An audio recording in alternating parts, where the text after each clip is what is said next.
नमस्कार दोस्तों, study with ज्ञान प्रकाश में आपका स्वागत है। देखिए फ्रेंड्स, उत्तर प्रदेश के जो पॉलिटेक्निक स्कूल हैं उसमें अगर आप एडमिशन लेना चाहते हैं या आपके घर में कोई ऐसा कैंडिडेट है तो उनके लिए खबर ये है कि जो पॉलिटेक्निक के लिए एंट्रेंस एग्ज़ाम होगा, एंट्रेंस एग्ज़ाम डेट तो पहले डिक्लेयर की जा चुकी है और ये डेट मैं आपको बता दूं कि 6 जून से लेकर 10 जून के बीच में है। तो इसके लिए जो ऑनलाइन आवेदन है उसकी डेट पहले 17 अप्रैल थी और अब इसे बढ़ाकर 30 अप्रैल तक कर दिया गया है। इच्छुक जो अभ्यर्थी हैं वो jeecup.admissions.nic.in पर जाकर 30 अप्रैल तक ऑनलाइन आवेदन कर सकते हैं। आपको पुनः बता दूं कि इसके लिए जो मिनिमम एज लिमिट है वो 14 वर्ष होनी चाहिए। मैक्सिमम एज लिमिट के बारे में कोई भी डिक्लेरेशन नहीं है। और सबसे बड़ी बात ये कि यहाँ पर देखिए, आप group A, group B, group C, group D और जो अलग अलग ग्रुप हैं सभी की जो प्रवेश परीक्षाएं होनी हैं ये 6 जून से लेकर 10 जून के बीच में करवाई जाएंगी। परीक्षा केंद्र, समय और शिफ्ट की सूचना अभ्यर्थी के प्रवेश पत्र पर अंकित होगी। तो पॉलिटेक्निक में एडमिशन लेने वाले जो अभ्यर्थी हैं वो 30 अप्रैल तक वेबसाइट पर जाकर अपना आवेदन कर सकते हैं। और इसके लिए जो फीस है आप देख सकते हैं, 200 रुपये की फ़ीस लगाई गई है। अनुसूचित जाति और अनुसूचित जाति, जो अनुसूचित जनजाति वर्ग के अभ्यर्थी हैं, सामान्य और पिछड़े वर्ग के अभ्यर्थियों के लिए 300 रुपये की फ़ीस देनी पड़ेगी। इसी क्रम में आगे बढ़ते हैं तो डीएलएड की जो परीक्षाएं हैं ये 25 अप्रैल से स्टार्ट हो रही हैं और इसमें कुल 1.5 लाख प्रशिक्षु जो हैं वो शामिल होंगे। तो पहले, दूसरे, तीसरे और चौथे सेमेस्टर की परीक्षा का कार्यक्रम जारी कर दिया गया है और परीक्षा जो है ये 25 अप्रैल से शुरू होने जा रही है। पहले सेमेस्टर की जो परीक्षा है 9 से 11 मई के बीच में होगी। सेकंड सेमेस्टर की परीक्षा होगी 25 से 27 अप्रैल तक। थर्ड सेमेस्टर की जो परीक्षा होगी यह 28 अप्रैल से 2 मई तक और चतुर्थ सेमेस्टर की जो परीक्षा होगी ये 4 से 6 मई तक आयोजित की जाएगी। और एडमिट कार्ड पर आपकी जो है पूरी जानकारी अवेलेबल रहेगी कि किस पेपर की परीक्षा किस दिन होनी है। हालांकि इसके लिए पहले सेमेस्टर, दूसरे सेमेस्टर के लिए जो पेपर होने हैं, कब कब होने हैं, तो ये आज के न्यूज़पेपर में भी है। ये कटिंग आप जाकर हमारे टेलीग्राम चैनल पर देख सकते हैं, तो वहाँ पर आपको ये कटिंग मिल जाएगी जिसके द्वारा आप ये पता कर पाएंगे कि आपकी किस सेमेस्टर की परीक्षा किस दिन होनी है। और देखिए, किसान सम्मान निधि के ऐसे पात्र जिन्होंने अभी तक केवाईसी नहीं कराई है उनके पास 31 मई तक का समय है। अगर 31 मई तक केवाईसी न कराई तो सम्मान निधि की राशि रुक सकती है। तो बात अगर प्रयागराज की करें तो प्रयागराज में वर्तमान में लगभग कुल 6.25 लाख पात्र किसान हैं। इसमें से मात्र 2,42,000 किसानों ने ही अपनी केवाईसी कराई है। तो केवाईसी बहुत ही इम्पोर्टेंट है और जो भी किसान इस योजना का लाभ लेना चाहते हैं, पीएम किसान सम्मान निधि का, उनके लिए केवाईसी मस्ट है। तो अगर आप भी एक किसान परिवार से हैं तो ये सूचना आपके लिए ज़रूरी है और अपने परिवार में जो लोग संबंधित हैं इस योजना से उनकी केवाईसी कराना आप सुनिश्चित करें। आगे बढ़ते हैं। देखिए, सचिव ने पूछा कि 4 लाख से अधिक अभ्यर्थियों ने क्यों छोड़ दी परीक्षा। यूपी बोर्ड की हाई स्कूल और इंटरमीडिएट की परीक्षा लगभग 4,16,000 अभ्यर्थियों ने छोड़ दी है। इस मसले पर यूपी बोर्ड के सचिव दीपिकांत शुक्ल ने सभी जिला विद्यालय निरीक्षकों को पत्र जारी करके इसका कारण पूछा है। उन्होंने जिला विद्यालय निरीक्षकों से 18 अप्रैल तक अपनी रिपोर्ट उपलब्ध कराने को कहा है। उन्होंने यूपी बोर्ड की परीक्षा के लिए एक प्राइवेट और रेगुलर अभ्यर्थियों के लिए पंजीकरण की जानकारी मांगी है और पूछा है कि इनमें से कितने छात्र छात्राओं ने परीक्षा को छोड़ा है। जिला विद्यालय निरीक्षकों को यह भी स्पष्ट करना होगा कि छात्र छात्राओं ने परीक्षा किन कारणों से छोड़ी।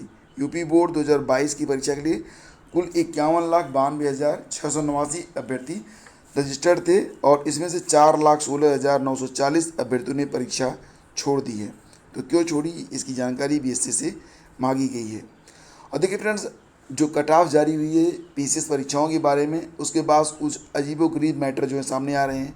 कुछ ऐसे भी स्टूडेंट हैं जो कि कट ऑफ से अधिक अंक प्राप्त किए हैं पहले पेपर में और दूसरे पेपर में भी वो क्वालिफाई नहीं, क्योंकि कंडीशन होती है कि अगर सीसेट में आप कम से कम 66 अंक नहीं ले आ पाए तब भी आप जो है पहले पेपर में आपके कितने भी अंक हों, आप कट ऑफ से कितने भी ऊपर हों, आपको क्वालिफाई नहीं कराया जाएगा। लेकिन 2 मामले यहाँ पर एक्सेप्शनल आए हैं। पहला मामला एक ओबीसी कैंडिडेट का है जो सेकंड पेपर में भी क्वालिफाई है और ओबीसी कट ऑफ से ऊपर उसकी कट ऑफ है। दूसरा मामला एक जनरल कैंडिडेट का है जो कि कट ऑफ से ऊपर है और सेकंड पेपर में यानी कि सीसेट में भी उसका अंक काफ़ी अच्छा है, लेकिन दोनों को प्री परीक्षा में क्वालिफाई नहीं करवाया गया है और अब यहाँ पर यह मामला काफ़ी तूल पकड़ रहा है। तो यहाँ पर देखिए जो अभ्यर्थी हैं उन्होंने इस बात के लिए आयोग से जवाब मांगा है, और ये जो मामला है ये पीसीएस 2020 की प्रारंभिक परीक्षा में सामान्य ग्रुप में अनारक्षित वर्ग और ओबीसी आरक्षित श्रेणी में अंतिम अभ्यर्थी के प्राप्तांक से संबंधित है। देखो यहाँ पर जो कट ऑफ लगाई गई थी जनरल और ओबीसी के लिए यह 110 लगाई गई थी, यानी कि न्यूनतम कट ऑफ अंक 110 था, लेकिन इससे अधिक अंक पाने वाले 2 अभ्यर्थियों को प्रारंभिक परीक्षा में सफल घोषित नहीं किया गया। इन अभ्यर्थियों ने प्रतियोगी छात्र संघर्ष समिति से संपर्क किया है ताकि उनकी बात उचित फोरम पर रखी जा सके। तो यहाँ पर दोनों ही अभ्यर्थियों के जो कट ऑफ हैं दोनों ही पेपर में वो काफ़ी अच्छे हैं, उसके बावजूद भी प्री परीक्षा में इन्हें क्वालिफाई नहीं कराया गया है। तो दोनों अभ्यर्थियों ने प्रारंभिक परीक्षा का परिणाम त्रुटिपूर्ण होने का आरोप लगाया है। प्रतियोगी छात्र संघर्ष समिति के अध्यक्ष अवनीश पांडे का कहना है कि आयोग को इस मामले की जांच करानी चाहिए और अगर गलती हुई तो इसमें सुधार भी करना चाहिए, क्योंकि अगर ऐसा होता है तो ये वाकई बहुत ही दुखद स्थिति बनेगी। चलिए आगे बढ़ते हैं, चलते हैं अगली खबर पे। तो बीएड के लिए आज से आवेदन शुरू हो रहे हैं, ऑनलाइन आवेदन। तो जो लोग बीएड करना चाहते हैं तो उनके लिए जो प्रवेश परीक्षा होनी है, प्रवेश परीक्षा जुलाई के आसपास हो सकती है, जुलाई के पहले सप्ताह में उम्मीद है। तो इसके लिए जो पूरा का पूरा डिटेल है वो रुहेलखंड विश्वविद्यालय की वेबसाइट पर आज दोपहर तक उपलब्ध हो जाएगी। उसके बाद एक डेडिकेटेड वीडियो मैं चैनल पर अपलोड करूंगा ताकि आप लोग जान सकें पूरी नोटिफिकेशन के बारे में। तो इसके लिए ऑनलाइन आवेदन आज से स्टार्ट हो रहे हैं। याद रखिए कि रुहेलखंड विश्वविद्यालय को इस बार बीएड की प्रवेश परीक्षा कराने की जिम्मेदारी मिली है और इसकी आवेदन प्रक्रिया 18 अप्रैल से शुरू होकर 20 मई तक चलेगी। परीक्षा जुलाई के पहले सप्ताह में होने की उम्मीद है। रविवार को तकनीकी एजेंसी ने कोर टीम को बताया कि आवेदन का फॉर्म खोलते ही विद्यार्थियों को पहले दिशा निर्देश पढ़ने को मिलेंगे, उसके बाद फॉर्म भरने की प्रक्रिया स्टार्ट होगी। उत्तर प्रदेश में यानी कि यूपी टीईटी के परिणाम जारी होने के बाद जो अभ्यर्थी हैं वो एक नई शिक्षक भर्ती की मांग कर रहे हैं। काफ़ी वर्ष हो गए हैं, काफ़ी समय हो गया है जब उत्तर प्रदेश में कोई भी नई प्राइमरी शिक्षक भर्ती नहीं आई है। तो इसको लेकर अब अभ्यर्थियों ने एक अपना नया और नायाब हथियार स्टार्ट किया है, और ये हथियार ये है कि परिषदीय प्राथमिक स्कूलों में सहायक अध्यापक के लिए 97,000 पदों पर भर्ती के लिए जन सूचना अधिकार को हथियार बनाया गया है। प्रतियोगी छात्र सोमवार से अभियान शुरू करेंगे। सभी जिलों में डीएलएड और टीईटी और सीटेट उत्तीर्ण बेरोजगार जो युवा हैं वो बेसिक शिक्षा विभाग के अफसरों को आरटीआई के तहत आवेदन भेजकर रिक्त पदों के बारे में सूचना मांगेंगे। बेरोजगार युवा वर्ष 2017-18, 20-21 में और 2019-2020 में बेसिक शिक्षा विभाग में प्राथमिक और उच्च प्राथमिक विद्यालयों में रिटायर शिक्षकों की संख्या का अलग अलग विवरण भी मांगेंगे। तो 31 मार्च 2022 तक बेसिक शिक्षा विभाग के प्राथमिक और उच्च प्राथमिक विद्यालयों में कुल रिक्त पदों की संख्या के बारे में भी पूछा जाएगा। साथ ही इस अवधि तक शिक्षा ग्रहण कर रहे कुल विद्यार्थियों का विवरण भी मांगा जाएगा ताकि बेसिक शिक्षा परिषद के स्कूलों में छात्र शिक्षक का जो अनुपात है उसके बारे में भी सही आंकड़े सामने आ जाएं। यह भी पूछा जाएगा कि कितने विद्यालयों में छात्र शिक्षक का अनुपात सही नहीं है। यह जानकारी भी मांगी जाएगी कि प्रदेश के कितने प्राथमिक और उच्च प्राथमिक स्कूलों में केवल एक शिक्षक तैनात हैं। तो तमाम जानकारियां बस इस मद्देनज़र मांगी जा रही हैं ताकि जो 97,000 रिक्त पद हैं उस पर एक नई शिक्षक भर्ती के लिए शीघ्र ही विज्ञापन जारी किए जाएं। हालांकि फ्रेंड्स यहाँ पर देखो खबर आ रही कि कम हो जाएंगे प्रधानाध्यापक के पद। तो एक ही परिसर में संचालित बेसिक शिक्षा के प्राथमिक और उच्च प्राथमिक विद्यालयों के संविलियन के पश्चात परिषदीय स्कूलों में प्रधानाध्यापक के हजारों पद कम हो जाएंगे। शासन ने संविलियन के बाद प्राथमिक विद्यालय के जो प्रधानाध्यापक होंगे उनको जूनियर में सहायक अध्यापक के पद पर समायोजित करने की बात कही है। तो आने वाले समय में एक ही कैंपस में जो जूनियर और प्राइमरी के परिषदीय स्कूल रन कर रहे हैं, चल रहे हैं, तो उनको अब उनका जो संविलियन हो जाएगा और जूनियर का जो हेड होगा वही प्राइमरी का भी हेड होगा। वर्तमान समय में जो प्राइमरी का हेड होगा टीचर, उसे एक सहायक अध्यापक के रूप में जूनियर में समायोजित किया जाएगा। हालांकि इस बात के लिए जो शिक्षक हैं वो कुछ नाराज़ भी चल रहे हैं क्योंकि उनका ये भी कहना है कि संविलियन जो है ये ठीक से नहीं हो पा रहा है। तो फिलहाल बहुत बड़ी संख्या में प्रधानाध्यापकों के जो पद हैं वो तो डेफिनेटली कम होंगे क्योंकि अब एक ही परिसर में चलने वाले जो प्राइमरी और जूनियर के परिषदीय स्कूल हैं उसमें सिर्फ एक ही हेड रहेगा और 100 दिनों की कार्य योजना में शिक्षक भर्ती शामिल नहीं है। तो आने वाले 100 दिनों में टीजीटी पीजीटी के लिए जो शिक्षक भर्ती होनी है, नई शिक्षक भर्ती, उसके बारे में कोई भी जानकारी यहाँ पर उपलब्ध नहीं कराई गई है। लेकिन वर्तमान समय में दोस्तों अगर देखा जाए तो माध्यमिक शिक्षा सेवा चयन बोर्ड जो कि टीजीटी पीजीटी के लिए विज्ञप्ति जारी करता है, उसमें कोई सदस्य भी नहीं है। तो इन सदस्यों को भरने के लिए प्रक्रिया स्टार्ट कर दी गई है, ये बड़ी अच्छी बात है। अभी तक थोड़ा सा ऊहापोह की स्थिति थी कि जो राजकीय शिक्षा आयोग बनने वाला है उसी में तो विलय नहीं हो जाएगा माध्यमिक शिक्षा सेवा चयन बोर्ड का, तो अभी इस बात की संभावना बिल्कुल भी नहीं है। तो सबसे पहले तो ये कि जो 100 दिनों की कार्ययोजना है उसमें क्या क्या चीज़ें शामिल की गई हैं।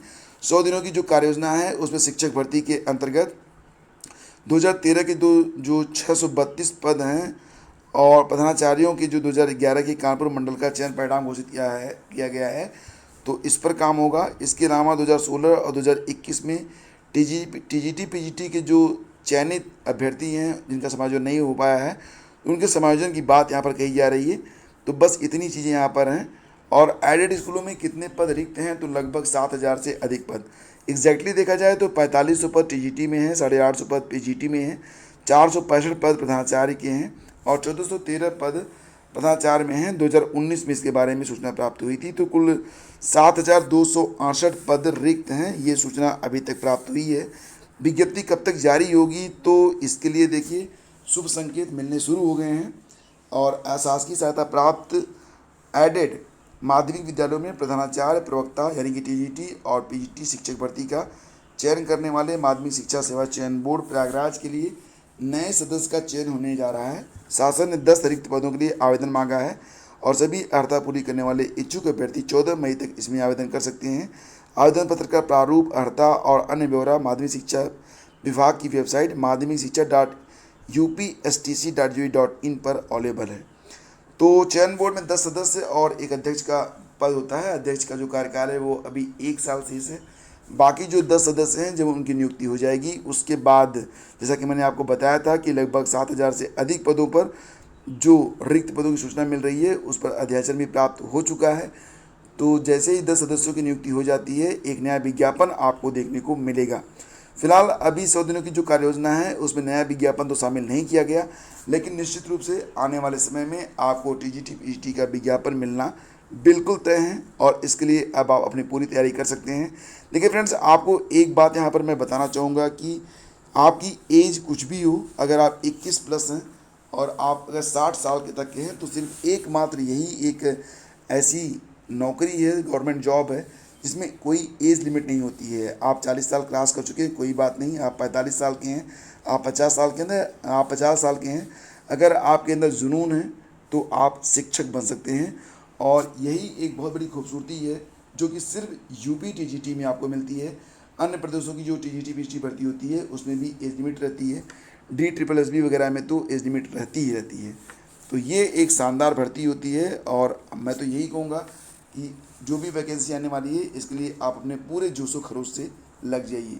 तो दोस्तों आज के इस सेशन में बस इतना ही। सेशन पसंद आया तो please do like and share. Thank you so much.